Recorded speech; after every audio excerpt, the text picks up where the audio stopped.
সময় লাগে নাই, আমার সিজুকা আপুর হাতে যে ট্যাটুটি ছিল এটা দেখান তো ছিল কি, এই কালারটা হলো কেন ভাই আবার?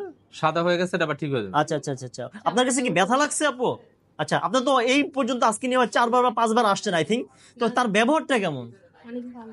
আচ্ছা, টাকা তো একবারই দিয়েছেন, জি একবার। বারবার তো চাই নাই। বোন হয়েছে কি হয়েছে, টাকা দিতে হয়েছে। আচ্ছা, টাকা দিয়েছেন একটু ডিসকাউন্ট দিয়েছে। আচ্ছা, আপনি কেন এই যে আপনার বোন থেকে বা কাস্টমার থেকে একবার পেমেন্ট নেন, বারবার নেন না ভাই, কারণটা আমি কি? আমার এটা ব্যক্তিগত ব্যাপার, এটা কোনো ব্যবসায়িক ট্রিক্স না। আচ্ছা আচ্ছা আপনার যে ব্যবসায়িক একটা পেজ দিয়ে সবার ক্ষতি করতেছি তা না, আমার মন চেয়েছে ভাই করছে, আমার প্রতিষ্ঠান, আমি একবারে নিই 10 বার নিই, আমার ব্যক্তিগত ব্যাপার। আচ্ছা, আমার একটা আমি কোশ্চেন একবারই নিই টাকা। আচ্ছা, আপনার যখন বাংলাদেশে আসছেন সিঙ্গাপুর থেকে, আপনি তো মনে করেন হয়তো বা তাকে তার কাছে প্রথম আসেন না, আশেপাশে গিয়েছিলেন হয়তো বা, তারপরে আপনি এখানে আসছেন। কয়টা লেজার সেন্টার গিয়েছিলেন আপনি?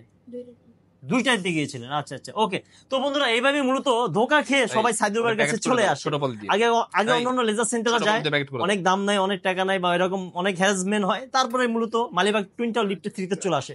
যারা ট্যাটু রিমুভ করবেন, স্ক্রিন নাম্বার ফোন দিয়ে চলে আসবেন Malibagh twin tower. Thank you. YouTuber.